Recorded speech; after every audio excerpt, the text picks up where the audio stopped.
안녕하십니까. 10월 18일 MBN 토요와이드 시작합니다. 캄보디아에서 범죄에 가담했다가 이민당국에 구금됐던 한국인 64명이 오늘 오전 전세기를 타고 국내로 송환됐습니다. 송환 대상자들은 곧바로 경찰 수사를 받게 됐는데요. 손정혜 변호사 모시고 자세한 얘기 나눠보겠습니다. 안녕하십니까? 안녕하세요. 예. 자, 먼저 송환되기까지의 모습 영상으로 준비했습니다. 먼저 보고 오시죠.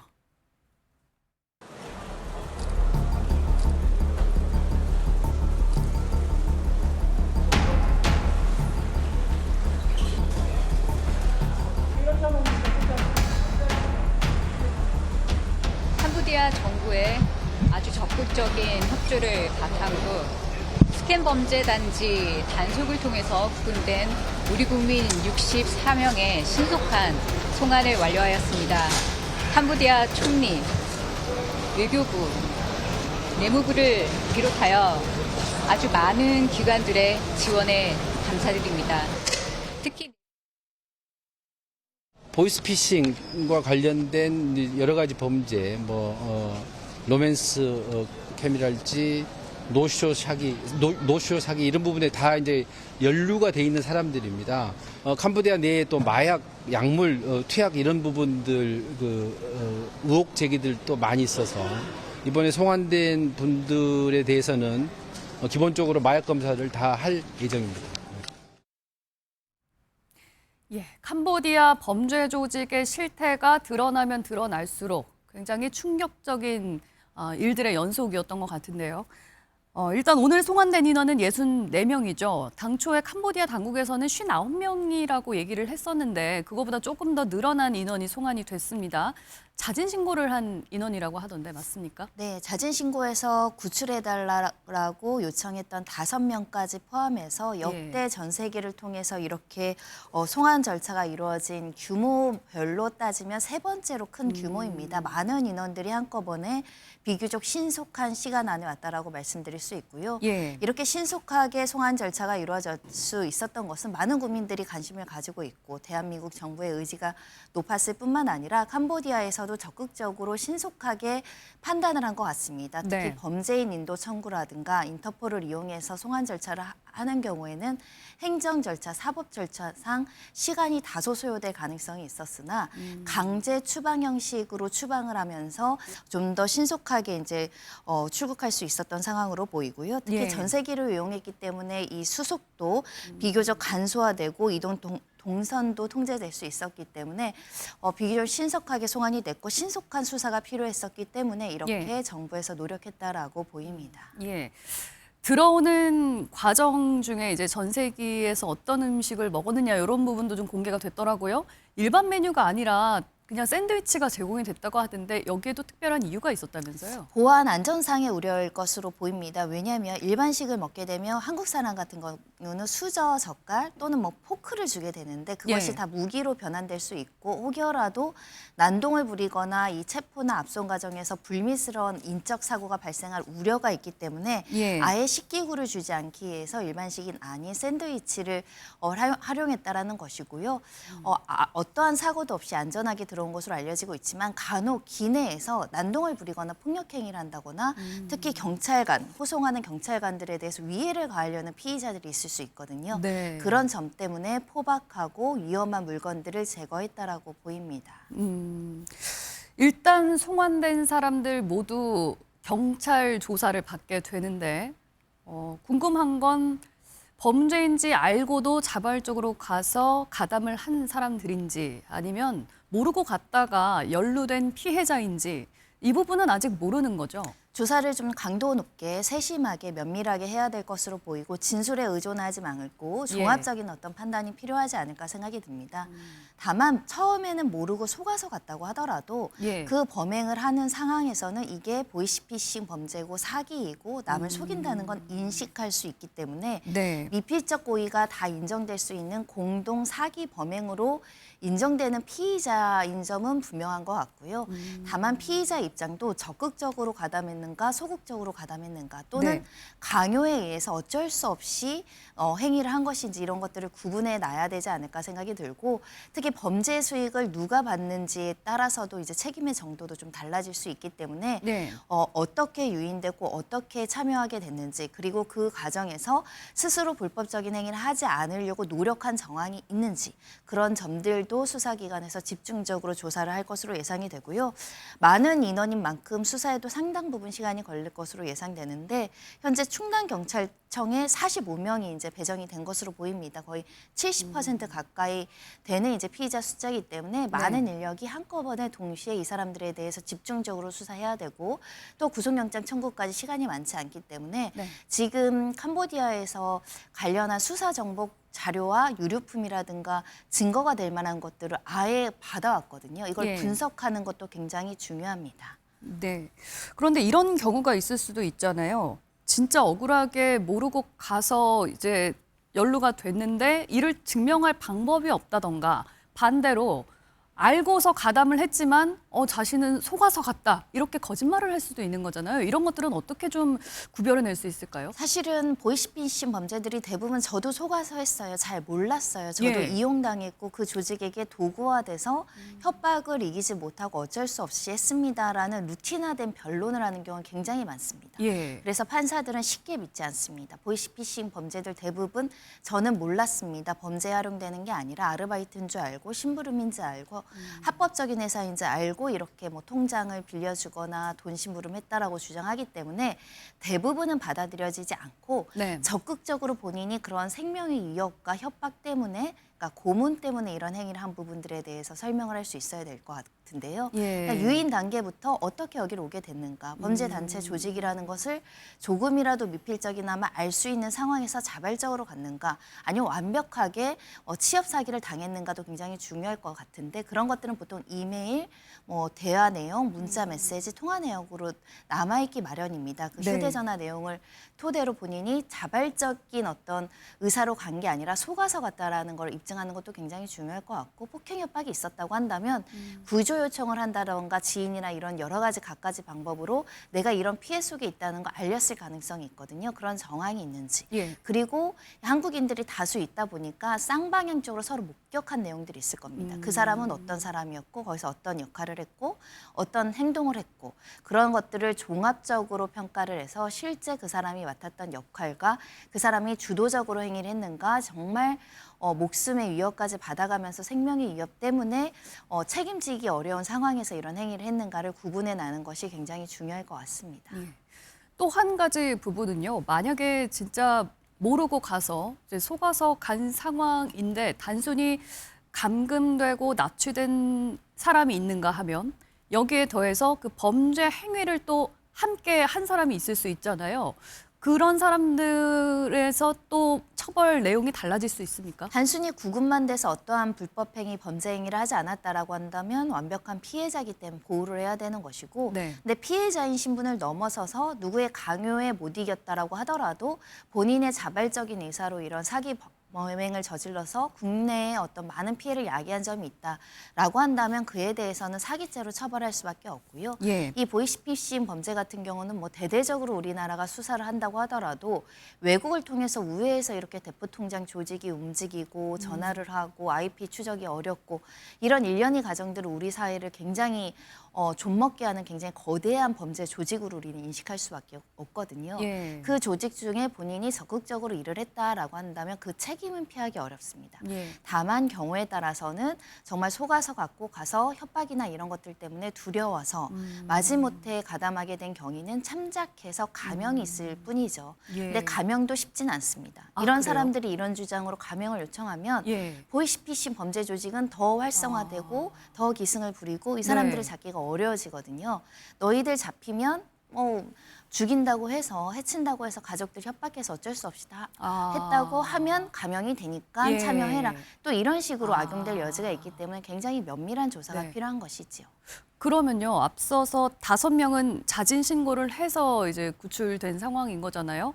이 사람들은 감형이 될 가능성이 있습니까? 감형 가능성이 상대적으로 높다라고 생각합니다. 본인이 적극적으로 그 불법적인 상황에서 나와서 이 합법적으로 살려고 노력했던 사람들은 그렇지 않은 사람들과는 재질과 굉장히 다를 뿐만 아니라 네. 스스로 그 위기를 틈틈이 봐서 실제로 구조 당국까지 연락이 갔을 정도면 예. 적극적으로 여기서 해방되기 위한 노력을 했다라는 것이거든요. 그런 측면에서는 예. 소극적 가담 그리고 피해를 야기한 점이 적은 점, 반성하는 점, 이 동기에 참작할 점이 많다는 점을 이유로 판사들이 양형 기준을 성립할 때 감형 요소를 적시할 수 있지 않을까 생각이 들고요. 예. 지금 60몇 명이 모두 다 피의자 신분이라고 해서 모두 다 중대한 범죄를 저지른 보이스피싱의 굉장히 중대한 범죄자라고 우리가 또 단언하기는 어렵습니다. 한 명 한 명 다 사정이 있을 것이고 예. 또 한 명 한 명 또 어떤 행동을 했는지 또 자세히 봐야 되기 때문에 현재로서는 수사 당국의 수사 결과를 좀 객관적으로 냉정하게 봐야 될 것 같습니다. 예.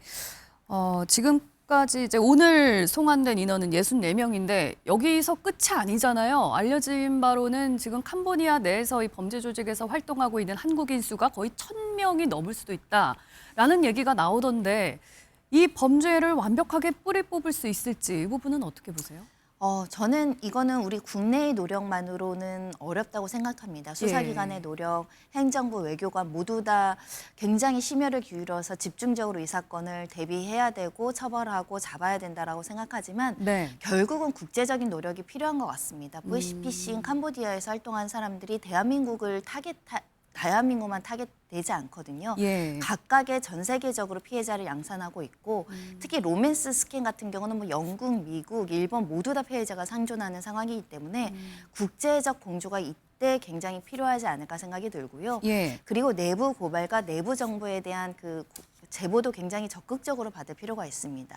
지금 캄보디아에서 아직까지 한국에 돌아오지 않고 있는 피의자 신분이거나 앞으로 처벌받을 가능성이 있는 사람들이 있을 것인데 예. 이 사람들의 적극적으로 윗선, 그러니까 이 조직의 어떤 중요 임무를 하는 사람들에 대한 제보를 한다고 한다면 조금 더 감형을 해준다던가 예. 이 정보를 취득해서 실질적으로 범죄의 기속처가 누구인지 이 조직의 두목격이 되는 사람들이 누구고 실제 실무진들이 누구인지를 찾아서 소통하는 게 굉장히 필요하거든요.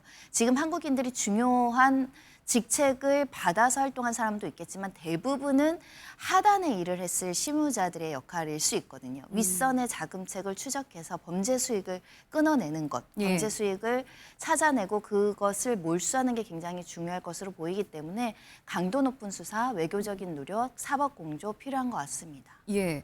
앞서 사실 오늘 오려고 했던 이 송환자들 중에서는 국내 송환되지 않기를 원하는 사람들이 더 많았던 것으로 알려졌었잖아요. 이런 부분들 때문에라도 지금 외국에 있는 사람들이 왜 안 오게 될까? 이 부분을 좀 고려해야 되지 않을까요? 이유는 뭐라고 보십니까? 다양한 이유가 있을 텐데요. 첫 번째는 한국 내의 처벌이 두려울 겁니다. 아무래도 한국 사법 시스템은 캄보디아보다 더 꼼꼼하고 철저하게 보이스피싱 범행을 처단할 가능성이 있기 때문에 처벌에 대한 두려움도 있을 것이고 특히 개인적으로는 가족들이 이 사실을 모르고 있을 수 있죠. 캄보디아에서 사업을 잘하고 있구나, 학교를 다니고 있구나 하는데 갑자기 보이스피싱 피의자로 송환되는 것을 알리기 싫어서 이제 항거하는 경우도 있을 것이고 세 번째로는 조직에 이미 이제 어느 정도 길들여져서 너네 이렇게 한국에서 송환되면은 어떤 뭐 가족이나 너의 미래를 해치겠다, 어떻게 하겠다라고 또 협박을 받았을 가능성도 있고요. 예. 와서 수사를 받다 보면 수사기관이 가장 원하는 건 윗선에 대한 정보입니다. 너희들을 일시킨 사람들, 이 돈 세탁해서 이 수익을 가져가는 사람들의 정보가 굉장히 중요한데 예. 이것을 발설했을 경우에 너희들을 어떻게 하겠다. 그런 협박도 있었을 가능성이 있어서 그래서 국내 수사를 좀 피하려고 하지 않았을까 생각합니다. 예, 알겠습니다.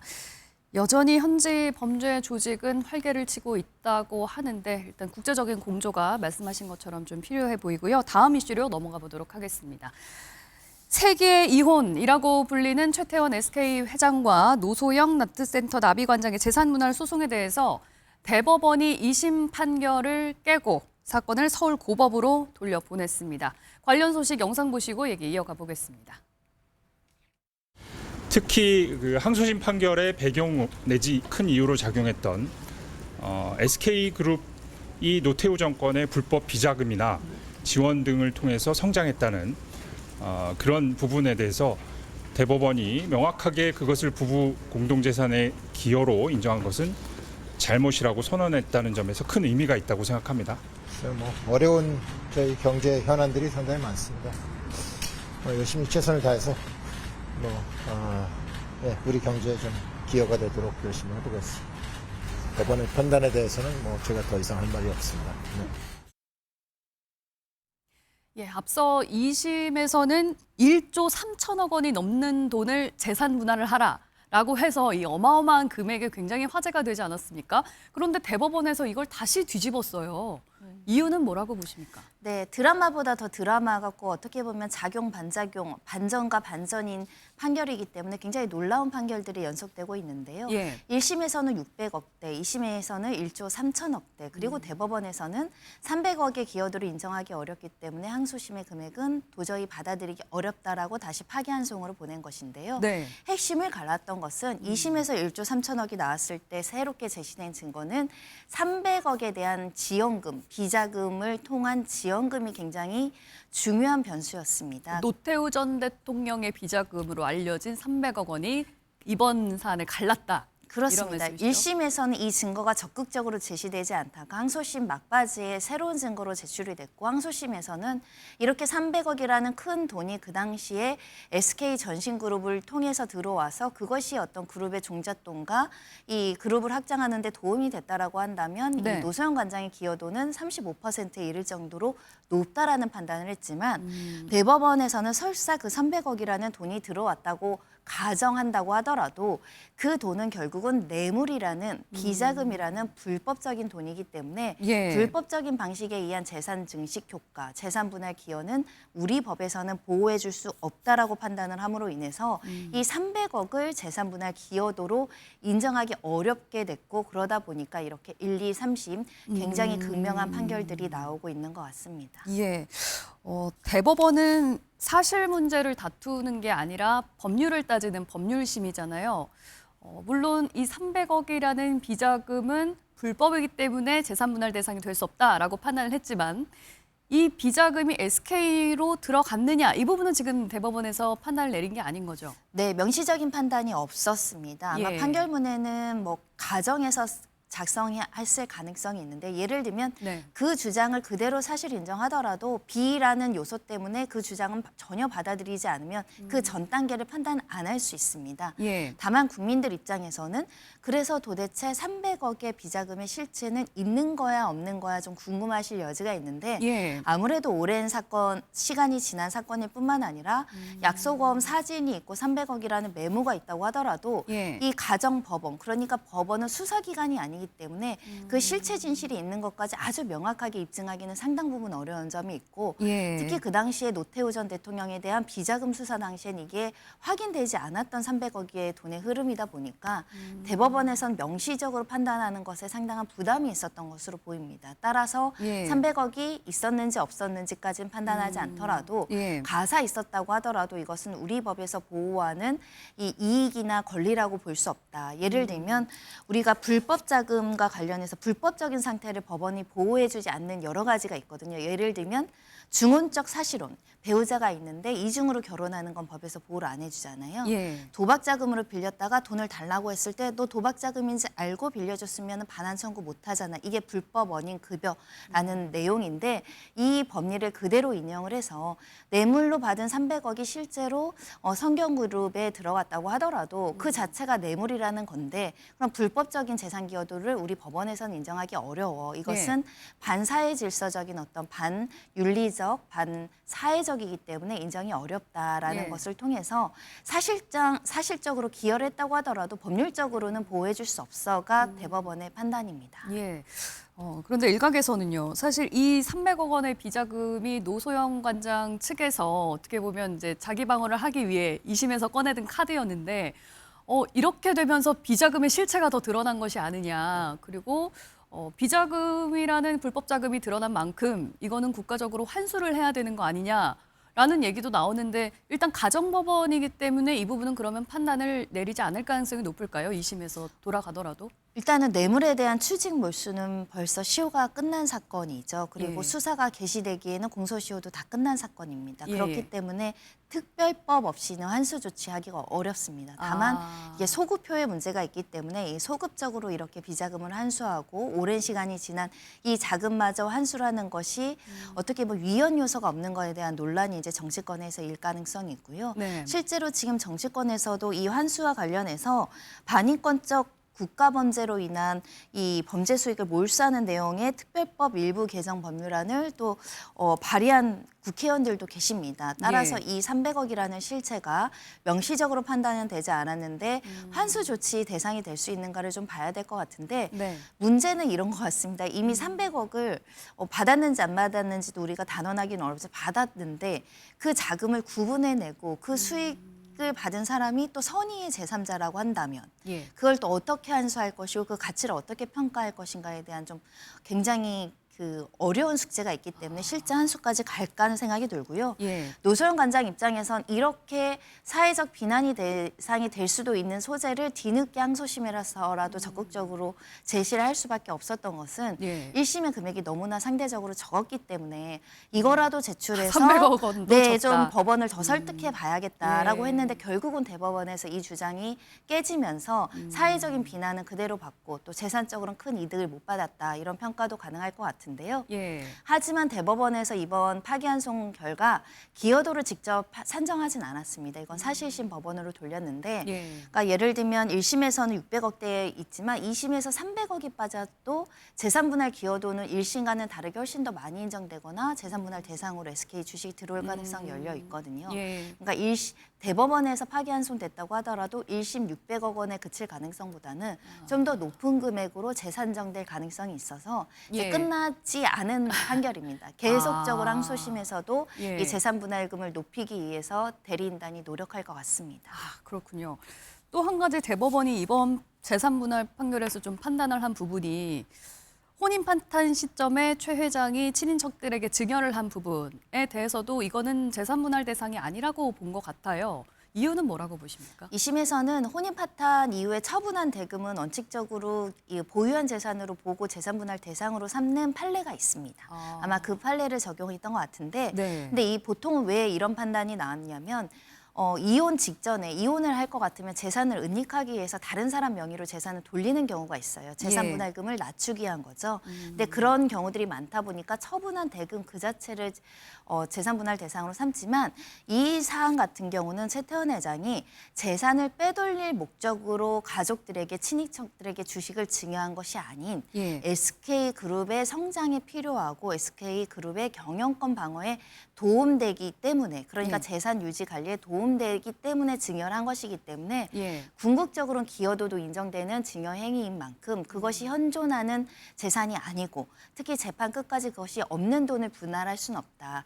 따라서 이 재산을 처분한 증여 대금이라고 하더라도 그것이 부부 사이의 재산을 지키고 유지하고 증식하는 데 도움되는 행위였다면 그 자체는 재산 분할 대상으로 따로 삼진 않겠다라는 법리를 설시한 것입니다. 예. 자, 이렇게 되면 이제 고등법원으로 다시 넘어가서 판단을 내리고 선고를 해야 할 텐데 더 이상의 반전은 없게 되는 겁니까? 뭐 워낙 큰 반전을 우리가 봤기 때문에 더 드라마틱한 반전은 예상하기는 좀 어려울 것 같고요. 예. 다만 그래서 재산 분할 비율은 몇 %라는 거야라는 숙제. 예. 그리고 그럼 SK 주식은 여전히 재산 분할 대상이 되는 거야. 이거 가지고 이제 많은 사람들이 관심이 있을 것이고 양쪽에서도 다시 한번 마지막으로 최선을 다해서 이 변호사들이 이제 각자의 주장을 보완하고 강조할 것으로 보이는 상황인 만큼 예. 특별한 반전은 없지만 1심보다는 조금 더 높은 금액, 2심보다는 좀 더 낮은 금액으로 항소심에서 판단이 나오지 않을까 개인적으로 생각하고 있습니다. 예, 알겠습니다. 자, 오늘 말씀 여기까지 듣겠습니다. 감사합니다.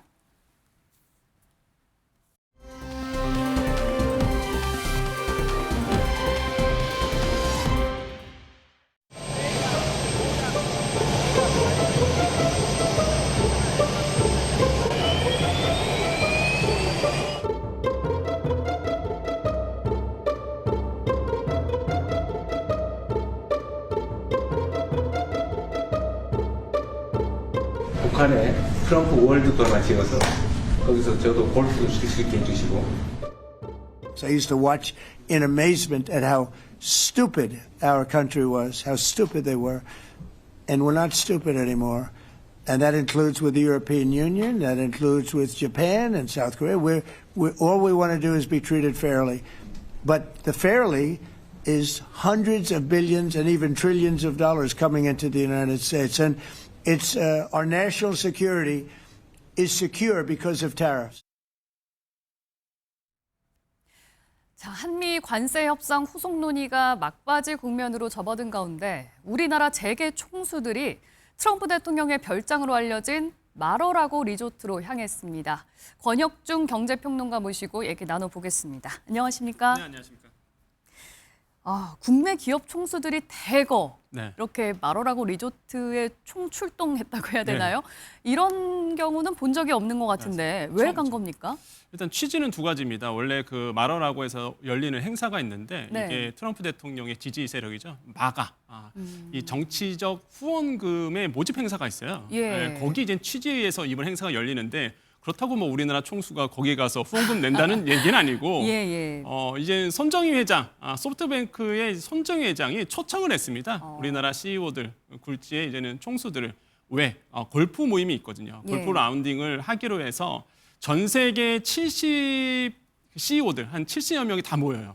우리나라뿐만 아니라 뭐 대만이라든지 해외에 있는 총수들이 다 모여서 예. 골프 라운딩을 합니다. 친목동을 하는 거죠. 네네. 그래서 이제 초청을 받고 갔는데 사실 취지는 이제는 친목이지만은 사실상 그 안에 이제 경주 에이펙이 열리잖아요. 그 예. 이전에 이제는 이 트럼프 대통령과의 이런 투자에 대한 내용들을 이제는 서로 의견을 요구하고자 교류하고자 이제는 현지로 갔다, 마러라고 예. 리조트에 갔다라고 보시면 되겠고요. 아마 굉장히 그 투자 얘기가 굉장히 나올 겁니다. 결국엔 투자는 예. 미국에 투자해달라는 얘기겠죠. 그렇죠. 예, 트럼프 대통령의 요구. 그래서 그런 것들이 아마 얘기가 오고 가지 않을까 보고 있습니다. 예. 골프 광으로 알려져 있잖아요. 트럼프 대통령이. 그래서 사실 마러라고 리조트로 가면 함께 골프를 치는 건 아니냐. 네. 이런 부분도 굉장히 궁금해지는데 같이 또 라운딩을 하려던 얘기가 더 잘 되지 않겠습니까? 그렇죠. 이제 골프의 목적이기도 하죠. 사실 예. 골프 치는 목적은 친목이에요. 같이 걸어 다니면서 다양한 얘기가 오고 가는데 이종 회장은 이미 골프의 거의 수준급입니다. 예. 그동안 이제는 정치적 이슈 때문에 좀 자제했을 뿐이지 워낙 골프를 잘 치시는 분이고요. 네. 그래서 만약에 한 조가 한 팀이 된다 그러면 정말로 많은 이야기가 오고 가지 않을까라고 보고 있고 아직 그 조편성은 아직 정해지지 안 않은 됐죠. 거예요. 예. 예. 과연 이제 트럼프 대통령과 같이 걸어갈 수 있느냐. 그게 가장 큰 핵심일 것 같은데. 예. 그다음에 뭐 최태원 회장 같은 경우에는 골프 잘 치세요. 그런데 워낙 또 테니스 광으로 알려져 있거든요. 예. 그래서 뭐 테니스의 일각이 있지만 그래도 골프 잘하고요. 모든 총수들이 기본적으로 비즈니스 때문에 골프를 잘합니다. 그래서 아마 트럼프 대통령이 워낙 골프를 워낙 좋아하다 보니까 골프 이야기로 시작해서 아마 비즈니스적인 얘기로 흘러가지 않을까라고 보고 있고요. 그런 점에서 굉장히 이번 마러라고 이 리조트에 있는 이 친목, 이 골프 라운딩이 중요한 어떤 이슈로 다가오고 있습니다. 예. 우리 기업인들은 기업인들 나름대로 어느 정도 노력을 하고 있는 것 같고 네. 일단 우리 정부는 어쨌든 에이펙 정상회의 이전에 미국과 관세 협상을 어쨌든 단판을 지어야겠다. 네. 이렇게 목표를 잡고 있지 않겠습니까? 맞습니다. 가능성은 얼마나 있다고 보십니까? 좀 시장에서는 아쉽지만은 가능성을 많이 높게 보지는 않고 있습니다. 아, 그래요? 네, 시장에서는 경제계 쪽에서는 힘들지 않을까. 일각에선 지금 얘기 잘 돌아가고 있다 네. 또 하던데요. 그렇죠. 예, 뉴스에 나온 대로는 우리나라에 이제는 다양한 담당자들이 현지에 예. 가서 베센트 재무장관이라든지 예. 만나서 얘기를 잘 하고 있다라고 보지만은 워낙 그 미국의 3,500억 달러에 대한 업프론트 방식, 현금 방식을 계속 주장하고 있기 때문에 선불로 달라. 선불로 얘기요? 달라는 거죠. 예. 3,500억 달러. 우리나라의 외환보고의 84%입니다. 말도 안 되는 금액인 거죠. 말도 안 우리나라 되죠. 치면. 아니 그걸 현금으로 달라는데 예. 우리가 그걸 어떻게 현금을 어떻게 줍니까? 불가능하거든요. 네. 근데 이게 사실 조율이 잘 안 돼요 지금. 그래서 지금 뭐 투자하시는 분들이나 재계 쪽에서는 이게 1차 목표인 에이펙 정상회담 회의 있기 전에 과연 이 부분이 봉합될 수 있을까라고 봤을 때 좀 힘들지 않겠느냐라고 그래서 지금 환율이 계속 오르고 있는 예. 1,400원 이상에서 안 떨어지고 있거든요. 사실 네, 네. 1,423원, 25원 계속 가고 있는데 그러한 이유지 않겠느냐. 예. 만약에 시장에서 합의가 될 거라고 확신이 있으면 환율이 이제는 어느 정도 원화 가치가 올라야 되는 게 맞아요. 시장이 먼저 반응을 해야 시장이 되는데 먼저 반응하고 있거든요. 그렇지 그래서- 않고 있다. 그래서 지금 좀 경제계 쪽에서는 좀 예. 힘들지 않을까라고 보고 있는데 뭐 기대는 네. 항상 기대는 했으면 좋겠죠. 우리도. 그런데 그런데 네. 들리는 얘기로는요. 그렇기 때문에 우리 쪽에서 이제 제안을 한 게 네. 선불은 너무 좀 우리한테 힘드니 맞아요. 분할 납부를 하게 해달라. 네. 이런 이제 나름의 방안을 좀 이제 제안을 했고 맞습니다. 미국 측에서도 이 부분은 꽤 긍정적으로 받아들이고 있다라고 들리고 네. 있던데요. 일단 우리가 가장 원하는 거는 이제는 이런 겁니다. 보증, 대출 형식이거든요. 예. 처음에 우리가 주장했던 게 그런 방식이었어요. 그러니까 대출, 보증이라는 게 뭡니까? 결국에는 장기로 해서 나눠 갚는 방식 아니면 보증이라는 건 결국에는 이런 거거든요. 우리가 보증서 주잖아요. 예, 예. 사고가 나기 전까지는 우리가 뭐 현금 낼 거나 뭐가 낼 건 아무것도 없어요. 네. 그렇기 때문에 현금 지출이 안 되는 거거든요.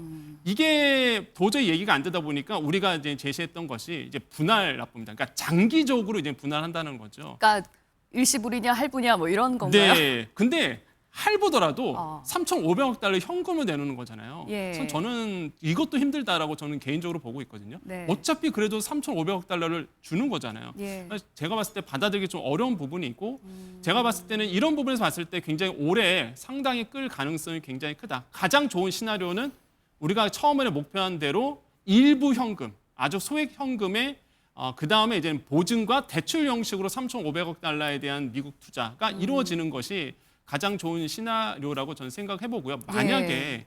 미국이 원하는 대로 현금이 그게 뭐 단기로 일시불로 가든 장기로 가든 간에 네. 현금으로 3,500억 달러 다 주는 걸로 마감이 되면은 정치적 후폭풍은 아마 제가 봤을 때 경제를 넘어서 예. 아마 굉장한 후폭풍이 있을 거다라고 예. 저는 생각을 해봅니다. 아, 지금 거의 다 온 줄 알았는데 그게 아, 아니군요. 네, 아직 아닙니다. 넘어야 할 산이 좀 맞습니다. 많아 보입니다. 네. 통화 스와프 문제는 어떻게 되는 겁니까? 지금 당장 논의될 수 있는 문제가 아닌가요? 통화 스와프는 이제는 가장 원했던 게 무제한 통화 스와프거든요. 예. 네, 통화 스와프는 뭐냐 그러면 그냥 달러를 무제한으로 빌려올 수 있는 겁니다. 우리나라 입장에서는. 외환보고의 84%가 만약에 일시금으로 빠져나간다. 네. 그러면은 당연히 우리나라 원화 가치는 완전히 그냥 무너지게 되거든요. 제2의 IMF가 올 수 있다는 얘기가 그래서 오는 거거든요. 네. 그러면 그러면 외화를, 그러니까 달러를 무제한으로 우리가 빌려올 수 있다 그러면 이런 외환 위기는 막을 수 있겠죠. 그래서 우리가 생각한 게 무제한 통화 스와프를 해달라는 이제 요구 사항인데 미국은 절대 안 해줍니다. 예. 해줄 리가 없죠. 왜 그러냐면 아니 당신네 나라는 기축 통화도 아니고 네. 그동안 우리가 이 통화 스와프로 인해서 한국을 잘 컨트롤 해왔는데 이런 좋은 전략적 무기를 잃어버린다고 미국 입장에서는 무제한 통화 스와프는 힘들고요. 네. 일부 금액, 그다음에 일부 기간 동안에 이런 통화 스와프는 제가 봤을 때 미국에서 받아줄 가능성은 있다. 그래서 무제한 통화 스와프는 제가 봤을 때 힘들다. 하지만 일부 금액은 가능성이 있다. 저는 그렇게 판단해 봅니다. 예, 알겠습니다. 이어서 이번 주 굉장히 뜨거운 이슈 중에 하나였던 부동산 대책 얘기도 좀 나눠보도록 하겠습니다. 10월 15일에 정부의 초강도 부동산 규제 정책이 나왔죠. 시장에 미치는 영향은 어떨지도 한번 얘기를 나눠볼 텐데요. 준비된 영상부터 보고 오시겠습니다. 토지거래 허가구역과 규제 지역을 확대 지정해서 가수요를 차단하겠습니다. 서울 전역과 과천, 성남 등 경기도 12개 지역을 토지거래 허가구역, 조정 대상 지역, 투기 과열지구로 지정해서 주택 구입 시 실거주 의무를 부여하고 대출, 세제 등 강화된 규제를 적용하겠습니다. 만나서 썼는데 아슬아슬했죠. 하여튼 사는 사람 입장에서 그게 말한 대로 오늘자로 송금증 있어야 규제에서 벗어나잖아요. 그러니까 안 보고 계약하신다는 분도 계신데 오늘도 연락이 왔는데 근데 지금 매물이 없어가지고 기존에 가계약금을 넣었던 분들은 계약서 작성을 오늘 해야 돼서 그것 때문에 오늘 정신없이 바쁘네요. 예, 그동안 나올 듯 안 나올 듯 했던 네. 정부의 부동산 대책이 10월 15일에 그것도 아주 강력하게 네. 나왔습니다. 서울 전역은 물론이고 경기도권의 한 12지역 또 토허제로 묶어버리고 네, 또 강력한 대출 규제까지 네. 꺼내 들었거든요. 맞습니다. 이번 정책 어떻게 평가하십니까? 그러니까 이런 거예요. 어떻게 한마디로 표현하자면 내가 있는 한, 그러니까 이 정부가 있는 한 예, 사지 마. 집 사지 말아라. 네, 그러니까 수요는 그냥 포기해. 이런 어떤 시그널로 읽을 수 있습니다.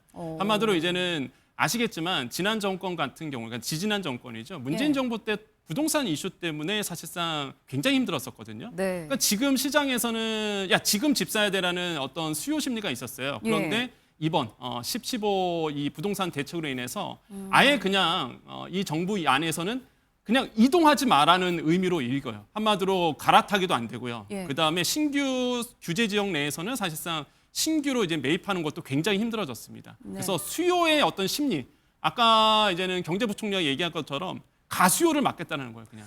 예. 필요가 없는데 일단 사는 거거든요. 예. 이거를 그냥 막아버리겠다. 그래서 수요 측면을 완전히 꽁꽁 싸맸다라고 보시면 되고 그 두 가지의 방법으로 규제 지역 확대, 그다음에 대출 금융 부분이죠. 부동산 금융 규제를 더 강화시켰다. 이 두 가지 포인트로 인해서 굉장히 힘들고요.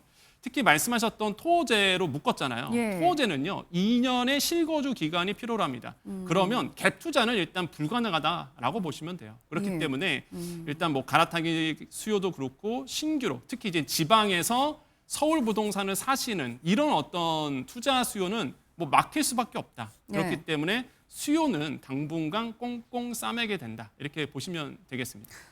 집을 사지 말라라는 시그널이다. 네. 가수요를 막으려던 것이다. 그런데 지금 당장 집을 사야 되고 사고 싶어하는 사람들이 있을 수도 있잖아요. 네. 그런 사람들이 집을 사기에 너무 어려워진 상황이 아니냐는 얘기도 있거든요. 네. 그 부분은 어떻게 좀 받아들이십니까? 그러니까 실수요자들도 사실상 이제 이동하기가 굉장히 어려워졌습니다. 예. 왜 그러냐면 서울 부동산 가격 굉장히 높잖아요. 네. 이번에 LTV가 그러니까 주택담보 비율이죠. 네네. 뭐 이 LTV가 70에서 규제제로 왔기 때문에 40%로 이제 내려갔습니다. 네. 그러면 10억짜리 집을 사면 4억밖에 돈이 안 나요. 예. 나머지 금액을 본인이 다 준비를 하셔야 되는 부분이 있습니다. 과연 이 실수요자 중심에서 봤을 때 나머지 금액을 대출 없이 준비할 수 있겠느냐 이런 것도 굉장히 힘들고 예. 무엇보다 이번에 이제는 대출 규제도 같이 들어왔잖아요. 예. 보니까 실제적으로 이제는 15억 이하 같은 경우는 6억 원까지 줄어듭니다. 그다음에 15억에서 25억 이하가 4억 원. 예. 그다음에 뭐 25억 넘어가면 2억 원. 예. 그러니까 자기 돈 없으면 움직이지를 못하는 부분이고 예. 여기서 많은 분들이 헷갈려하는 게 내가 팔았던 금액으로 착각을 하시는 거예요. 그게 아니라 KB 부동산 시세 아니면 부동산원 시세로 갑니다. 예, 예. 그러니까 예를 들어서 내가 뭐 15억 원 이하로 실거래를 한 거예요. 그럼 나는 6억 원 나오겠지? 아닙니다. 이게 시세가 KB 시세가 15억 원이 넘어가는 집이면은 내가 아무리 그 밑으로 계약을 해도 이게 규제 때문에 대출이 덜 나와요. 예, 예. 그러니까 움직이지를 못하는 겁니다. 요거까지도 아셔야 돼요. 그래서 제가 봤을 때는 실수요자들도 움직이기에는 굉장히 좀 어려운 부분이다. 물론 예. 현금 부자분들은 움직이겠죠. 그렇기 때문에 이번 부동산에 아마 향후 추이를 본다 그러면 현금 많으신 분들은 강남 지역에서 계속 움직일 겁니다. 예. 이런 것들은 보여줘도 아마 실수요자들은 현금이 부족하기 때문에 갈아타는 것도 사실 굉장히 좀 힘들어지지 않을까 이렇게 생각을 해봅니다. 예. 그리고 일단 규제 지역 중에서 정부에서는 풍선 효과를 막겠다고 이제 서울 포함해서 경기도까지 좀 토어제 지역을 넓혔잖아요. 네. 그런데 또 그 일부 지역에 사는 사람들은 내 집은 안 올랐는데 왜 우리까지 규제 지역으로 묶여야 되느냐 이 부분에 대한 불만들도 있어요. 좀 네. 지나치다라는 얘기도 있고요. 어떻게 팩트입니다. 생각하십니까?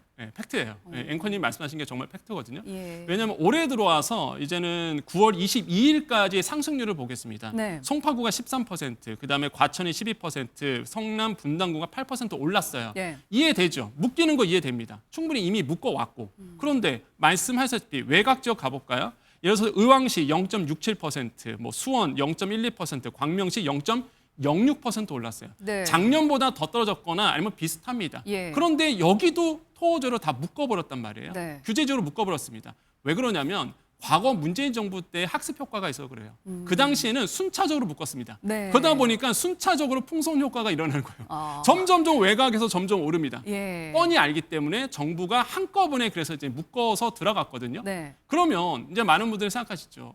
이게 다 묶어놨으니까 풍선 효과가 없을 거다라고 보지만 여러분 그 옆에 동네가 있습니다. 동탄. 그렇죠. 예. 동탄도 있고 지금 매수 문의가 빗발치고 있다고 빗발치고 하던데요. 있죠. 그럼 그쪽으로 이제 풍선 효과가 일어나는 일어나죠. 겁니까? 예, 일어나죠. 아. 구리도 일어날 겁니다. 예. 구리도 워낙 또 핫했어요. 근데 잠시 주춤했는데 구리는 이번에 또 포함이 안 됐죠. 그다음에 네. 인천에 있는 서울과 가까운 뭐 검단 신도시부터 시작해서 요런 쪽 라인. 예. 그러니까 서울 외곽에서 이제 서울 근처에 있는 규제에 묶이지 않은 곳. 네. 이런 것들은 이제는 결국에는 실수요자들이 움직일 수밖에 없어요. 일단은 이동을 해야 되겠는데 예. 내가 내 가격에 맞춰서 갈 수 있는 규제가 피해간 이런 지역으로 아마 풍선 효과가 키맞추기 효과가 좀 일어나지 않을까 시장에서는 우려를 하고 있습니다. 예, 그렇다면은 이번에 나온 정책으로 인해서 정말 정부에서 바라는 집값이 잡힐 수 있을까요? 어떻게 제가 봤을 보세요, 이 때는 부분은? 당분간은 거래가 안 돼요. 일단은 수요 측을 막아놨기 때문에 예. 거래가 안 되다 보니까 관망 수요로 다 넘어갈 겁니다. 일단 서울은 그다음에 경기 일부 지역 같은 경우에는 관망 수요로 넘어가는데 네. 근데 여러분 꼭 주의해야 될 게 뭐냐 그러면 실거래로 본다 그러면 강남 쪽에선 거래가 이루어질 거예요. 어차피 여기는 규제 지역이었고요. 현금 부자들이 움직이는 곳입니다. 네. 그런데 지금보다 더 고가로 거래가 될 거예요. 그러면 아, 많은 그래요? 분들이 그러실 겁니다. 규제 나와봤자 아파트 가격 더 오르더라. 그런데 그거는 한 건, 두 건 이런 정도 될 겁니다. 그거 가지고 일반화를 하시면 안 된다. 예. 그래서 뭐 강남이든 뭐 서울 전 지역이든 간에 아마 그 거래량이 굉장히 많이 줄 것이라고 보고 있고요. 네. 반면에 이제는 외곽 지역 같은 규제에서 벗어난 지역은 아무래도 그래도 실수요자들이 움직일 수 있기 때문에 네. 아마 투자 수요가 붙으면서 아마 거래가 이루어질 거로 보고 있어요. 그래서 네. 일단 서울 경기 지역은 좀 멈춘다. 하지만 외곽 지역은 이제는 좀 거래가 또 일어날 수 있다라는 부분 이런 것들도 이제는 보시면 되겠고 예. 청약 시장이 오히려 더 뜨거워질 수 있습니다. 아, 많은 분들 그런가요? 그러시죠. 청약은 이제는 뭐 묶이는 거 아니냐 하실 예. 텐데 청약 시장은요 오히려 사람들이 더 관심을 가져요. 왜냐하면 잔금 대출은 묶어놨거든요. 아, 잔금 대출은 전혀 상관이 없는 거예요? 아니요, 잔금 대출은 이제 묶어놨어요. 예. 이거는 걸립니다. 예. LTV 40% 걸리기 때문에 걸리죠. 힘들어요. 중도금은 안 되죠. 아. 중도금은 규제 대상이 아니에요. 아, 그러면 그래요? 뭐예요? 내가 지금 청약 넣어놓고 기다리는 거죠. 아. 이 시기를 벗어나는 거죠. 소나기 예. 피하는 겁니다. 네네. 왜냐하면 중도금 넣고 청약 되면 한 2, 3년 걸리거든요. 예. 그러니까 중도금은 계속 내가 대출받아서 내고 아, 이 규제가 바뀔 때까지 바뀔 기다린다라는 때까지. 거예요? 예. 그러니까 이제는 오히려 청약에 더 많은 분들이 아마 관심을 가지실 거예요. 예. 왜냐면은 청약을 해도 이 잔금을 어떻게 그렇죠. 막겠느냐, 이 대출도 다 막혀서 맞아요. 청약이 돼도 소용없는 거 아니냐 이런 얘기가 맞아요. 나왔었는데 예. 중도금 대출은 포함이 안 됐기 때문에 포함이 안 됩니다. 예, 대상이 중도금을 빌릴 아니다. 수 있거든요. 예. 그렇기 때문에 내가 대출 받아서 꾸준히 내다가 네. 나중에 잔금 때는 이제는 그 당시에는 좀 풀리겠지라는 아. 기대 심리가 있는 거예요. 안 풀릴 수도 있긴 하잖아요. 그렇죠. 안 풀릴 수도 있죠. 예, 일단 그런데 집이 지금 당장 없는 분들은 청약 네. 시장을 좀 노려봐라라고 이제 맞습니다. 추천을 하시는 거죠. 네네. 예. 그런데 만약에 지금 집값이 이제 강남 지역으로는 계속 오를 수도 있다라고 네. 하셨는데 이런 식으로 집값이 만약에 잡히지 않는다면 네. 정부에서는 다음 카드를 또 내놓을 수 있는 겁니까? 세금이죠. 예, 결국에는 세금입니다. 원래 이 정부에서는 세금은 건들지 않겠다고 했었는데. 맞습니다. 그래서 네. 이제 세수에 대해서는 건들지 않겠다라는 게 기본적인 공약사항이었고요. 예. 그래서 지금 이제는 기재부도 골치 아픈 거죠. 금융위도 골치 아픈 거고. 아. 이거 어떻게 할까 했는데 일단은 세금을 건드린다 그러면 보유세를 이제 높이는 거죠. 보유세를 높인다면은 제일 직격탄이 강남 맞습니다. 소유자들 네, 아니겠습니까? 보유세라 그러면 재산세와 이제 종합부동산세거든요. 종부세인데 네. 공정시장 가액 비율을 이제는 건드리는 거죠. 한 65%에서 90% 올리면 그냥 뭐 가만히 앉아 있어도 사실상 이제 수천만 원 또 어느 강남 지역 같은 경우는 억 단위로 오를 가능성이 굉장히 있거든요. 그러다 보니까 이제 보유세를 높이는 방법, 못 견디시는 분들은 팔 겁니다. 네. 이런 케이스가 나올 거고 대신에 거래세는 낮추는 방법이 있어요. 예. 그러니까 양도소득세 같은 경우, 그다음에 취득세를 낮춰줘서 좀 실수요자들이 움직일 수 있도록, 그다음에 다주택자들이 물건을 공급할 수 있도록 내놓을 수 있도록 하는 방안 네. 이런 것들이 아마 나올 수 있을 거라고 생각을 해보겠고, 예. 근데 보유세가 힘든 이유가요. 아시겠지만 뭐 나오고 있죠. 이제 여당이 이제 진성준 의원이 보유세 인상은 불가피하다. 그런데 예. 시장에서는 이것도 힘들다라고 얘기합니다. 왜요? 지선이 있잖아요. 아, 지방선거가 네, 내년에 있기 내년도에 때문에. 지방선거가 있기 때문에 예. 여당에서도요 이거 함부로 카드 꺼내기 힘듭니다. 아, 표심을 의식할 수밖에 없다는 말씀이세요? 지금 일각에서는 이런 얘기하죠. 만약에 보유세 건드리면은 서울과 수도권의 표는 다 날아간다. 이런 얘기가 지금 있거든요. 네. 그러다 보니까 정치권에서도 굉장히 이 보유세 인상에 대해서 어려운 부분으로 좀 자리하고 있는데, 근데 예. 정부 입장에서는 현실적으로 꺼내드릴 수 있는 거는요 정말 보유세예요. 보유세를 높이면 일단은 못 견디시는 분들은 내놓을 수밖에 없습니다. 예. 그렇기 때문에 특히 다주택자 중심으로 내놓을 수밖에 없기 때문에 예. 물건이 이제 나오는 거고, 여러분 잘 살펴보세요. 공급이라는 거는요 많은 분들이 신규 아파트만 보시는데 예. 뭐 공급을 많이 해야 된다. 그럼 아파트 많이 세야 된다. 이것도 하나가 있지만 또 네. 하나는요. 다주택자들이 갖고 있는 물건 내놓는 것도 공급입니다. 그러니까 다주택자들이 이제 물건을 내놓을 수 있도록 해주는 거거든요. 네. 그게 일단은 보유세를 높이는 방법, 그다음에 거래세를 낮추는 방법이에요. 그럼 물건이 나올 겁니다. 그럼 예. 공급이 늘어나겠죠. 부동산 시장 어느 정도 잠재울 수 있습니다. 그래서 이런 부분들이 아마 정부가 마지막 카드로 갈 것이고, 세제를 건드리는 건 어려울 거예요. 이거는 개정사항이기 때문에 국회에서 좀 힘들 겁니다. 그래서 예. 아까 말씀드린 것처럼 이제 공정 간의 시장 가액 비율을 어느 정도, 이거는 이제 시행령으로 바꿀 수 있으니까, 그래서 이 정도에서 아마 좀 바꾸지 않을까 예. 시장에서는 예상하고 있습니다. 예, 공급을 늘리는 방향을 좀 생각을 해볼 수 있다라는 네, 그럼요. 말씀이시고 그렇다면 이제 아직 집이 없는 사람들이나 이사를 좀 계획을 했었던 사람들은 네. 지금 사야 되나 말아야 되나 갈아타야 되나 말아야 되나 굉장히 고민이 클 수밖에 없잖아요. 네. 앞서 이제 정부에서는 지금은 집을 사지 말라고 한 거다. 네. 이 말은 이제 집값이 떨어질 수도 있기 때문이라는 네. 이제 기대감 아니겠습니까? 네. 그러면 어떻게 해야 된다고 보십니까? 당장은 좀 관망을 하는 게 맞을까요? 아니면 저는 일단 실수요자고요. 네. 만약에 내가 현금을 들고 있다. 그다음에 네. 내가 충분히 갈아타기. 그러니까 보통 일반적으로 시장에서는 좀 비속어지만 상급지로 갈아탄다 이런 표현을 쓰거든요. 내가 더 현금을 좋은 지역으로 이사를 그렇죠. 간다라는 거죠. 교육적이라나 직주 근접, 예, 직전과 예. 가까운. 네. 그러니까 이런 쪽으로 이사를 간다라고 본다 그러면 일단 내가 현금 들고 있고 실수요자라 그러면 뭐 저는 사실상 무주택자고 또 예. 그러면은 충분히 뭐 지금 갈아타도 저는 문제가 없을 거다라고 생각을 해봅니다. 그런데 내가 현금이 덜 있고 예. 레버리지를 끌어와야 되고 그 다음에 일단 내가 예를 들어서 뭐 1주택자야 한 주택 버리고 다 갈아타 좀 힘들지 않을까? 일단 왜냐- 대출이 막히기 때문에. 일단 대출이 안 나오기 때문에 예. 굉장히 힘들 거다. 그래서 집값이 떨어질 거라는 심리도 있는데 네. 제가 봤을 때는 서울 지역의 집값이 그렇게 떨어지기는 어렵다. 왜? 유동성이 너무 많이 풀려 있고요. 지금 유동성이 지금 부동산 쪽으로 다시 흐르려고 하는 상황이거든요. 예. 조만간 금리 인하 또 됩니다. 금리 인하 이번에 아시겠지만 스트레스 DSR, 그러니까 DSR에 대해서 이제는 스트레스 금리를 3% 이상으로 올렸어요. 네. 그 뜻은 뭐냐면 향후 금리가 내려갈 거라고 보고 있는 겁니다. 네. 그거를 선제적으로 상쇄시키기 위해서 미리 이제 스트레스 금리를 높인 거거든요. 가상 금리를. 네네. 그러니까 이제는 알고 있어요, 정부도. 야, 금리 인하되면 유동성 더 늘어날 거고 부동산 돈에 돈 들어오니까 이거 직접적으로 받겠다는 거예요. 그래서 제가 봤을 때는 유동성의 힘 때문에 계속 부동산 쪽으로 관심을 가지실 거고 예. 가격이 그러니까 지금보다는 뭐 급매물은 나올 수는 있겠지만은 예. 크게 내려가는 일은 저는 없을 거라고 봅니다. 아. 그렇기 때문에 만약에 내가 실수요자라면 지금이라도 뭐 매수하는 건 나쁘지 않은데 네. 다만 레버리지를 끼고 대출을 많이 껴야 그렇죠. 되는 사람들. 네, 그런 분들은 사실상 힘들죠. 그렇기 때문에 이런 것들을 이제 유념하셔서 보시면 되겠다 이렇게 생각을 해봅니다. 예, 알겠습니다. 참 부동산 시장을 어떻게 대해야 될지 네. 늘 좀 어려운 고민이 되는 것 같습니다. 자, 오늘 말씀 여기까지 듣겠습니다. 감사합니다. 네, 감사합니다.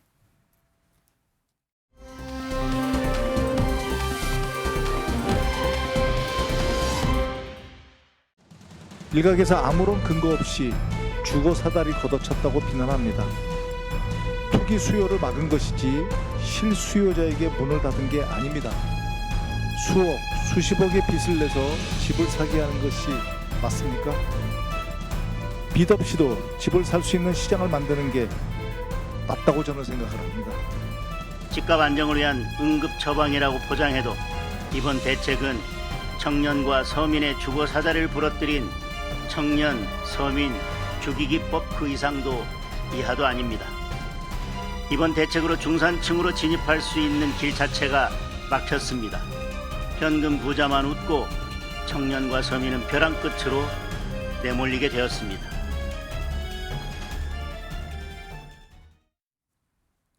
예, 이어서 정치권 소식 최인호 더불어민주당 전 의원, 윤기찬 국민의힘 법률위 부위원장 모시고 얘기 나눠보겠습니다. 안녕하십니까? 안녕하세요. 예.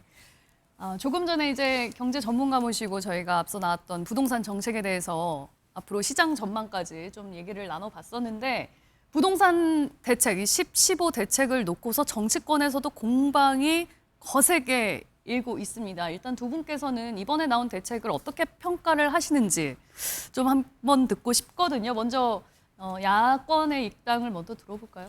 저는 그래서 목적을 잃은 정책이다라는 생각을 해요. 그러니까 부동산 가격을 잡는다라고 하는데 네. 가격을 잡는 목적은 사실은 주거 안정을 깨하는 거잖아요. 예. 그러니까 서민들이 그러니까 주택을 사든지 아니면 전세 물량을 쉽게 구하든지 어떤 월세 또 공급을 쉽게 받든지 이런 주거 안정화의 일환으로 주택 가격을 잡는다 이렇게 가야 되는데 예. 그러니까 주택 가격이 너무 높다 그러니까 잡아야 돼 이거 자체가 이제 목적이 돼 버렸어요. 예를 들면 지금 저렇게 많이 대출을 옥죄면요. 예. 대한민국의 가구수 평균 자산이 5억입니다. 한 가구당 5억이거든요. 예. 1인당 한 2억 5천 정도 된다고 하더라고요. 그러면 나머지 서울에 있는 평균 가격이 아파트가 11억이라고 제가 알고 있는데 그 11억을 아파트를 구입하려고 그러면 6억 정도는 빚을 내야 돼요. 네. 그러니까 빚 갚을 능력이 있는 사람들이 6억의 빚을 내는 것을 왜 막냐 이거죠. 그러니까 물론 아파트 가격이 다운되면 좋지만 내가 쫓겨나면서까지 다운되면 아파트는 그 효용이 뭐죠? 이런 문제가 하나 있는 것이고 예. 또 하나는 이제 전세 물량이 줄어요. 왜냐하면 갭 투자를 막잖아요. 네. 토지거래 허가되면 갭 투자가 안 되는 거잖아요. 그렇죠. 그러면 그 해당 그만큼의 전세 물량이 빠져요. 그럼 전세 공급도 줄은 거죠. 그다음에 결정적으로 공급이 줄어요. 왜냐하면 재건축 재개발의 경우에는 중간에 이사를 가요. 예. 이사를 가면 이주 대책비라 해서 이걸 대출로 받습니다. 네. 그러면 이 대출로 받는 게 이게 만약에 이게 불가능해지면 재건축 재개발이 안 되는 거거든요. 예. 그러니까 그렇게 되죠. 그다음에 뭐 입주권, 일반 분양 어려워지죠. 아니 도대체 이 대책의 목표가 뭔지 정책적 목표가 저는 솔직히 구분이 안 된다는 거죠. 물론 정부 입장에서는 이렇게 옛날에 풍속류 효과도 있으니까 다 같이 한번 옥죄보자라는 그 취지는 알겠지만 예. 그거는 목적을 잃은 소위 권한을 국민을 위해 사용한 건 아니다라는 생각이 들고 마지막으로 예. 지금 이제 김병기 원내대표께서도 말씀하셨지만 아니 서울 이렇게 하면 서민의 주택 공급이 숨통이 튀나요? 저는 옥죄한다고 보여지고 그다음에 수십억을 들여서 집을 사면 안 돼요?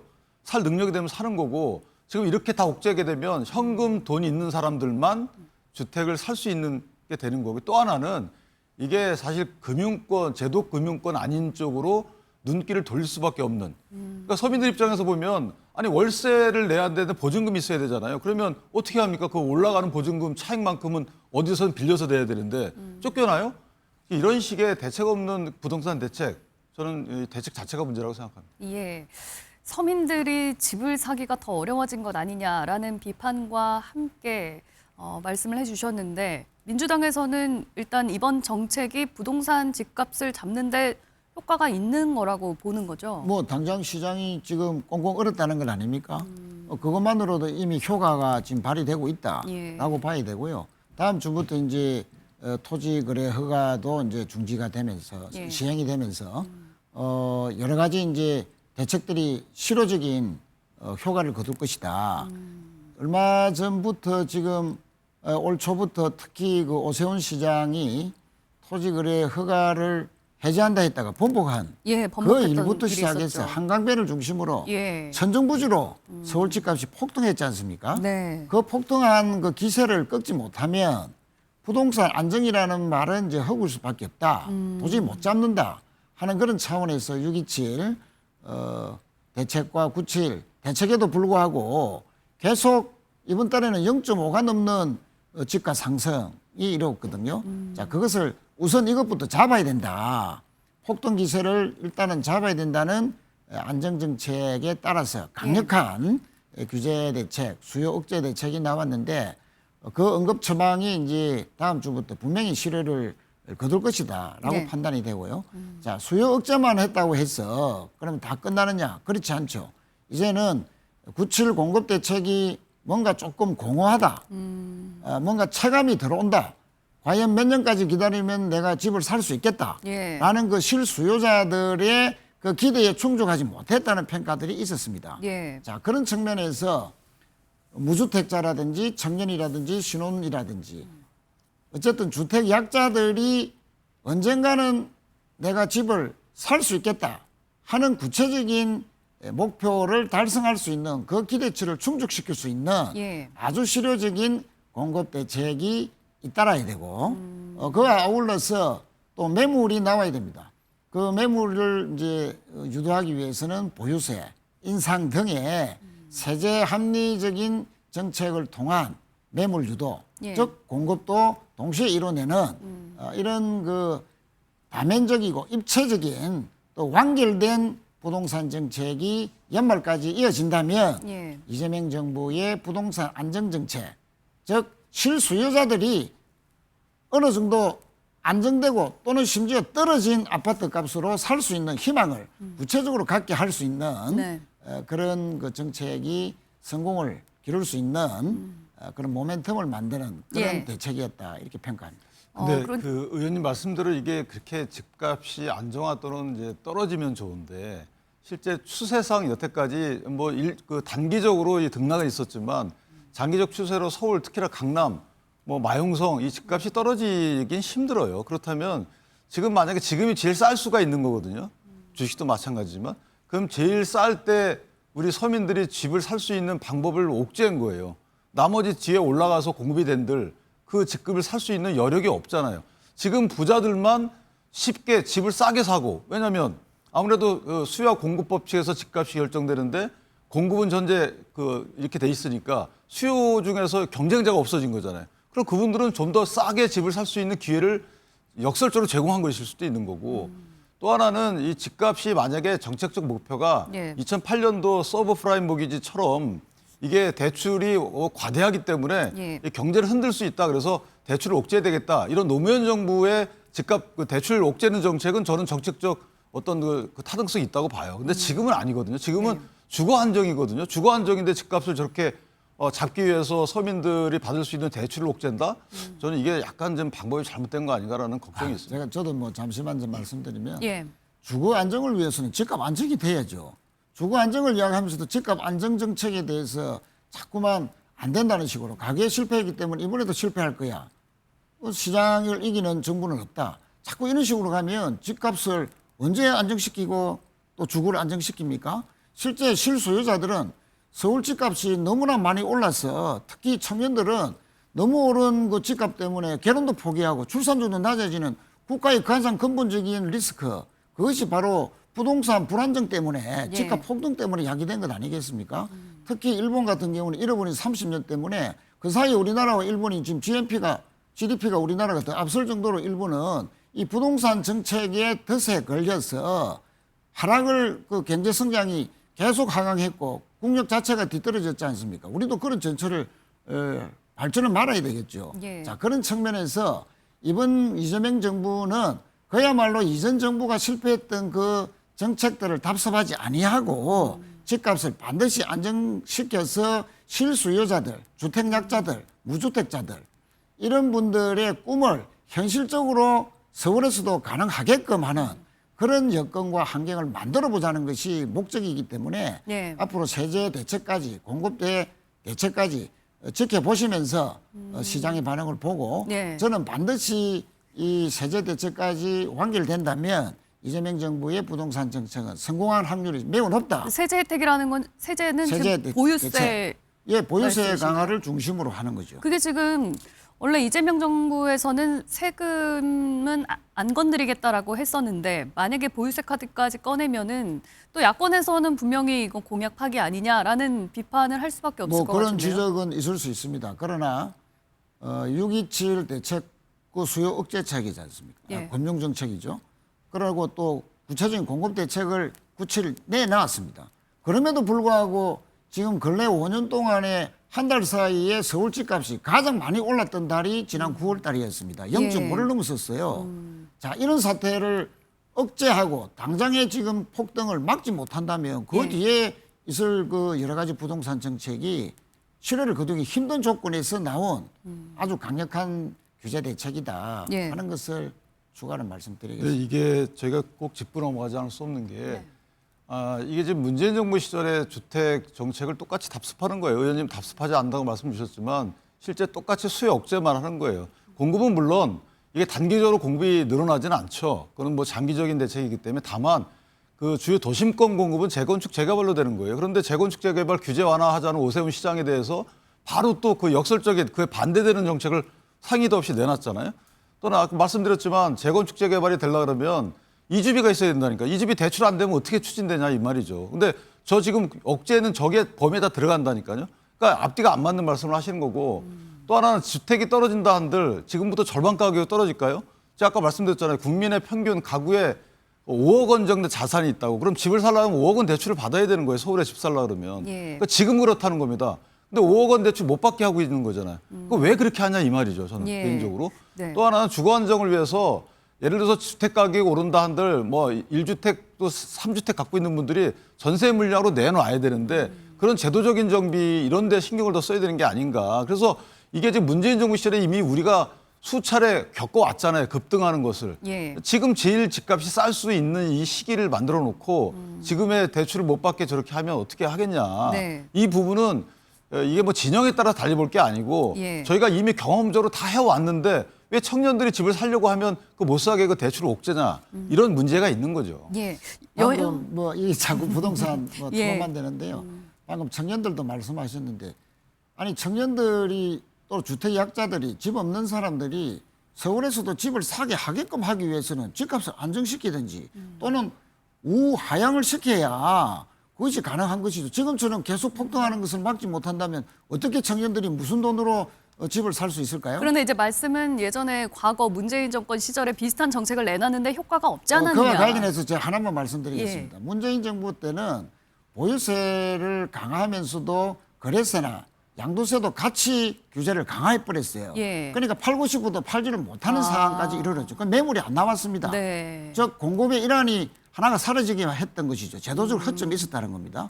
그러나 앞으로 이재명 정부를 지켜봐야 되겠지만 제가 예상한 건데는 보유세는 강화하더라도 거래세는 낮추고 또 일시적으로 양도세도 대폭 낮춰져서 견디지 못하는 그 분들은 실제 이제 집을 팔게끔 내놓는 매물이 증가하면 그것도 하나의 그 공급 대책의 일환이 되죠. 근데 그 세제 정책을 다 썼던 거예요. 이미 저희가 양도세 중과 보유세 중과 다 했었잖아요. 공정시장가에 아까 어떤 분 말씀하시는데 다 올려보고 현실화다 시켜보고 했는데 효과가 없으니까 뒤늦게 다 철회한 거잖아요. 지금 그리고 주택 가격이 의원님 말씀처럼 떨어지면 좋은데 일단 떨어지지 않을 수 있다는 걸 전제하에 정책을 짜야 되는 거 아니겠어요? 그 정책은 뭐냐면 집값 잡는 정책은 그대로 하고 나머지 부분은 주거 안정 대책이라니까요. 그러면 청년들 입장에서 어떻게 돈을 안 빌리고 집을 살 수 있습니까? 그것도 내가 미래에 벌 수익을 담보로 사는 거잖아요. DSR이라는 게. 내가 앞으로 이 정도 돈을 벌 수 있기 때문에 은행에서 평가해가지고 당신이 이 정도 우리가 대출해 줄 수 있어요. 이걸 왜 막냐 이 말이죠. 그러니까 현재 자산을 갖고 있는 현재 기득권들은 그 자산을 활용해서 집을 사고 미래 자산을 형성할 능력 있는 이 청년들은 왜 자산 형성의 기회를 뺐냐 이 말이죠. 인플레이션이 앞으로 어떻게 발전할지 모르는데 그러니까 인플레이션이 장기적으로 물가 상승은 쭉 이어지는 거잖아요. 그 집값은 올라갈 수밖에 없는 거죠. 집이 만약에 수요 공급 법칙을 떠나서 공급이 강남에 무진장 많아져 가지고 이게 공급이 추월하기 때문에 집값이 떨어질 수 있다. 이건 상정하기 어려워요. 강남 마용성 자체는. 그렇기 때문에 정부도 이렇게 옥죄는 거잖아요. 그러니까 이게 단기 대책으로 뭐 내년 지방선거 전까지 이렇게 우리 집값을 옥죄습니다라고 이런 어떤 정책적 홍보 이걸 제외하고 실수요자한테 옥죄는 이 말에 대해서는 전문가들도 다 지적하는데 정치권은 왜 자꾸 다른 소리가 나오는지 모르겠네요. 실수요자들 자꾸 옥죄다는 게 자, 청년들이 집을 사거나 전세를 얻을 때 변한 무엇이죠? 이번 11호 부동산 대책을 놓고 집 없는 서민들이 15억 이하의 그 담보대출을 받는데 뭐가 그렇게 많이 규제가 강화되어 있습니까? 그 바뀌어진 건 없고요. 15억 이상의 주택에 대해서 규제가 강화되면서 또 앞으로 있을 보유세라든지 세제와 이걸 통해서 매물로 내놓도록 유도해서 집값 하락, 안정을 유도한다는 그것을 좀 더 지켜보면 되고 그것을 오히려 더 냉정하게 평가를 해야지 실패할 것이나 전제하에서 이것저것 아니 그 청년들을 자꾸 또는 주택 약자들을 들먹이면서도 실제 그분들이 집을 살 수 있는 여건을 맞추는 정책에 대해서는 무작정 비판하는 야권의 태도도 지양돼야 된다. 일단은 대책이 지금 거죠. 나왔으니까. 제가 정확히 말씀드리면 이제 의원님께 자꾸 반박을 하는데 아니 그러면 청년들이 전세를 살 수 있도록 하려면 토지거래 허가 제도를 저렇게 광범위하게 묶으면 안 되죠. 그리고 토지거래 허가는 갭 투자를 못하는 거기 때문에 전세 물량이 안 나온다니까요. 그럼 그거는 하지 말았어요. 최소한 의원님 말씀대로라면. 그러니까 이게 전세 물량 안 나오게 묶어버리고 대출 안 되게 재건축 재개발 힘들게 하고 자 이런 전방적인 이런 그 정책이 과연 청년들한테 도움이 되느냐 저는 그 도움이 안 되는데 자꾸 도움된다고 말씀 주시니까 제가 이해가 안 가서 자꾸만 반박하는 거예요. 마지막으로 당장의 일부 역효과는 있을 수 있죠. 특히 뭐 노원이라든지 도봉구라든지 노도강 이런 지역에도 오히려 매물이 전혀 또 나오지 않아서 여러 가지 또 어렵다. 그런 일시적인 현상입니다. 중장기적으로 보고 평가할 수 있어야 되고요. 시장은 오히려 어떻게 반응을 하는지를 최소한 연말까지는 보고 평가를 해야 된다. 저는 그렇게 생각합니다. 알겠습니다. 지금 정책이 나온 지 3일 됐어요. 아직 이 정책이 효과를 발휘할지 보려면 저희도 좀 효과가 있길 지켜봐야 될것 바랍니다만. 같습니다. 예, 효과가 물론 있으면 좋겠죠. 한편 정치권에서는 이번 부동산 정책에 대해서 내년 지방선거에는 어떤 영향을 미칠까 이 부분에도 좀 관심을 모으고 있는 것 같습니다. 두 분께서는 어떻게 전망을 하시는지 좀 들어볼까요? 단기적인 효과는 있을 거예요. 지금 이제 그래 아마 단기적으로 민주당이 유리할 거다? 그렇죠. 근데 제가 볼 때는 그렇게 오래 가지 못할 거고 분명히 이 정책을 시정하거나 교정하는 후속 정책이 나올 수밖에 없습니다. 그 그런 방법들이 세제를 옥죄거나 그러니까 네. 중과세하거나 이런 방법들이 나올 수도 있고 예. 의원님 말씀처럼 혜택을 주는 정책은 나오기 어렵다고 봐요. 오히려 혜택을 준다 그러면 예를 들면 다주택자들이 임대 물량을 더 내놓을 수 있도록 임대차 임대차 좀 약간 메리트 주는 거 이런 것들은 나올 필요가 있죠. 그 정도의 또 보완책이 나오면 민주당에서 지방선거에 유리하지만 그게 아니고 옥죄는 정책으로 나오면 저는 이거는 오히려 역효과 나지 않을까 개인적으로 그렇게 봅니다. 예, 민주당에서는 당에서 사실 이 부동산 대책 관련해서 입장을 내는 걸 좀 신중해하는 것 같아요. 그 이유가 내년 지방선거를 의식해서가 아닐까 이런 시선도 있는데 어떻게 보십니까? 그렇습니다. 지방선거가 벌써 이제 한 8개월 앞으로 다가왔죠. 예. 그 8개월 앞두고 11호 부동산 아주 강력한 대책을 내놨는데 아까 말씀드린 대로 세제 개편, 보유세 인상까지도 지금 거론되는 상황 아니겠습니까? 정부는 또 세제 합리화 용역까지도 지금 준 상황이고요. 그런데 보통 이제 강력한 규제 대책이 한 두세 달 후면 그것이 통했는지 안 통했는지가 판가름이 되죠. 그러면 올 연말이나 내년 초에 11호 대책에 대한 아마 시장의 냉정한 평가들이 여러 가지 이제 반응을 통해서 나타날 것인데 자, 이미 11호 부동산 대책 발표로 해서 이재명 정부는 집값 안정 또는 우하향 정책이라는 부분을 이라는 그 호랑이 등에 이제 올라탔기 때문에 네. 더 이상 이제 내려올 수가 없는 상황이다. 효과가 발휘될 때까지는 계속될 수밖에 없다라고 보고요. 그런 측면에서 세제 발표까지 효과를 거둔다면 내년 지방선거에서는 오히려 이재명 정부의 부동산 정책에 대한 진정성, 예. 특히 주택 약자들이 이렇게 가면 당장에 살 수도 있고 또는 머지않은 미래에 이재명 정부 안에 내가 내 집 마련 또는 더 편한 상황에서 전세를 갈 수 있는 이런 상황이 오겠구나라는 희망을 차감하게 한다라면 저는 지방선거가 오히려 더 유리할 수 있다 이렇게 생각을 합니다. 예. 근데 이게 주택의 소위 지수처럼 이렇게 가격이 얼마 정도 올랐다 떨어졌다 이거 갖고 저는 선거에 영향을 판단하는 거는 좀 어려운 것이 왜냐하면 실소유자들은 나는 그렇게 어떤 정책의 체감을 못 받고 있는데 실제 아무리 주식 시장에 올라도 이게 평균적인 거잖아요. 내 주식은 안 오를 수도 그렇죠. 있으니까요. 그러니까 예. 그런 식인 거죠. 집도 마찬가지입니다. 집을 이게 내가 자산 어떤 형성이나 자산 증대의 하나의 수단으로 보는 사람들은 의원님 말씀대로 그렇게 평가할 수가 있고요.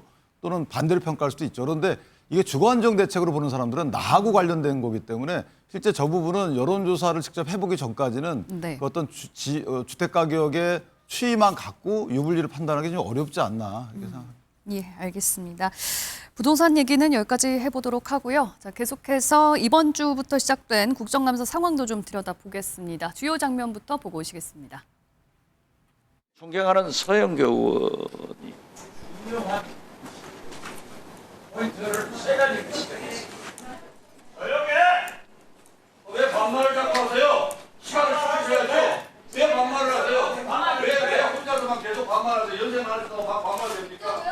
정치해주세요. 정치인생 너라뇨. 조용히 계세요. 조용히 계세요.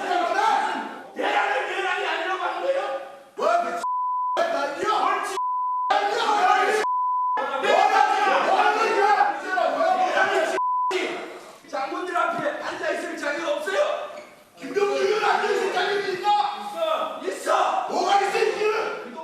이사 진행 발언하겠습니다. 웨스팅하우스 그 협약을 본 입장에서 매국 계약이 맞습니다. 매국 계약이 맞고. 근데 우리 정부 입장에서는 윤석열 정부가 이렇게 쌓아놓은 똥을 치워야 되는 입장에서 미국이라는 상대방도 있고 하기 때문에 자, 우리 품격을 네, 알겠습니다. 이재명 정부 똥 사고 있어. 네.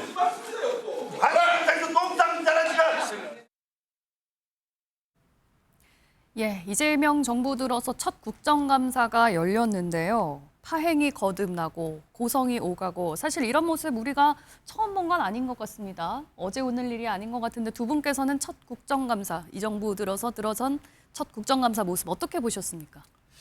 예, 뭐 특히 법사위나 가왕위 중심으로 본질보다는 뭐 욕설이라든지 또는 고성이라든지 뭐 이런 것들 때문에 왜 국감을 해야 되는지 그 목적이나 본질들이 자꾸 흐려진 그런 첫 주가 아닌가. 네. 예를 들면 법사위에서도 사법부 불신을 받는 이유가 대선 때 대법원장을 중심으로 해서 대법원이 왜 대선 후보의 후보 등록을 막으려는 의도, 물론 의혹입니다만 이런 것으로 해서 파기환송을 빛의 속도로 했는지 어떻게 이틀 만에 전원합의체가 7만 페이지에 이르는 그 방대한 그 조사 기록 또 1심, 2심 재판의 그 여러 가지 자료들을 다 볼 수 있었는지 그거 없이 한 거 아니냐. 예단을 갖고 어떤 정치적인 목적과 대선 개입 목적으로 그렇게 빛의 속도로 대선 개입하려 했던 거 아니냐. 그 의혹이 부각이 돼야 되는데 오히려 좀 가렸던 측면이 분명히 있습니다.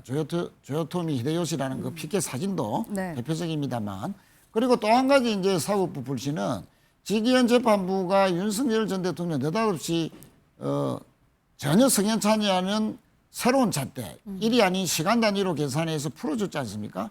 또 이렇게 지기현 재판부가 넉장으로 재판하면 내년 1월 초에 재판이 덜 끝나서 또 윤석열 전 대통령을 풀어주는 거 아니냐 하는 그 사법부 불신에 대한 국민들의 여러 가지 의혹이나 궁금증, 네. 또 진상 노력 이런 것이 자꾸 부각이 돼야 되는데 자꾸 격까지 여러 가지 이제 고성이라든지 이런 그 서로 간의 공방 때문에 본질이 흐려지는 국감이 돼서는 안 되겠다. 그래서 중반부와 중반부가 남은 이 시점에서는 그런 그 충실한 국감이 되도록 해야 될 것이라는 점을 말씀드리고요. 또 한 가지 가방위도 과학, 기술, 방송 상임입니다.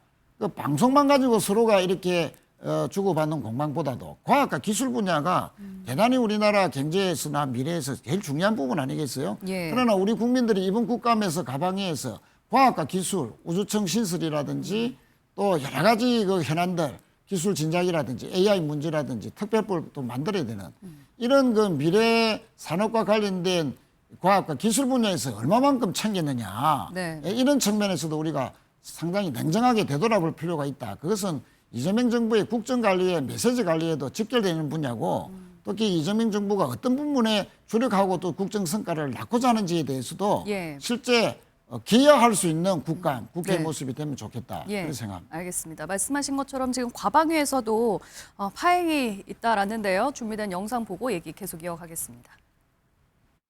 에휴 이 찌질한 이걸 보낸 사람이 누굽니까? 박정훈입니다.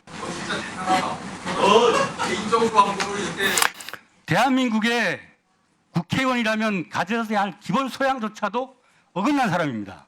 저는 저 사람하고 이 한시 아이고 참 박연 그렇게 욕을 하면 어떡합니까? 가만히 계세요. 제 멱살 잡고 그런 거 아니냐고요. 양당 간사 간 합의에 따라 신상 발언을 두 분께 드리겠습니다. 동료 의원에게 욕설을 한 부분에 대해서는 우리 국민 여러분께 깊이 진심으로 사과드리는 그런 마음입니다. 다만 김우영 의원에게는 전혀 미안한 마음이 없습니다. 여기 소회의실에 갔을 때 제가 여기서 전화가 와서 가는 중에 같이 들어갔어요. 저한테 네가 왜 여기 들어와? 이렇게 얘기를 했어요. 이거 공용시설인데 당신이 뭔데 들어오라 말아 해? 나 그랬어요. 그랬더니 저한테 쌍욕을 했어요. 제가 그랬어요. 야, 인간 대 인간으로 옥상으로 올라와. 저는 박정훈 의원 개인에 대한 관심이 없어요. 예, 정작 피감기관들은 준비한 답변도 하지 못하고 질의를 듣지도 못하고 국정감사가 막 파행되는 일이 비일비재했거든요. 어떻게 보셨습니까? 국정감사가 아니고 사적감사죠. 저는 개인적으로 특별히 이번 국회 들어서 더욱더 대법원과 가지고는 사실은 이해 충돌만 한 사안, 이재명 대통령, 그러니까 당시 당대표시잖아요. 대선 후보와 관련된 재판을 왜 이렇게 우리한테 불리하게 했어라는 것 같고 몇 번을 감사하는 겁니다. 국민과 관련된 사법 서비스와 관련된 감사는 없어요. 그러니까 이게 이해충돌 관련된 감사지 이게 국정감사입니까?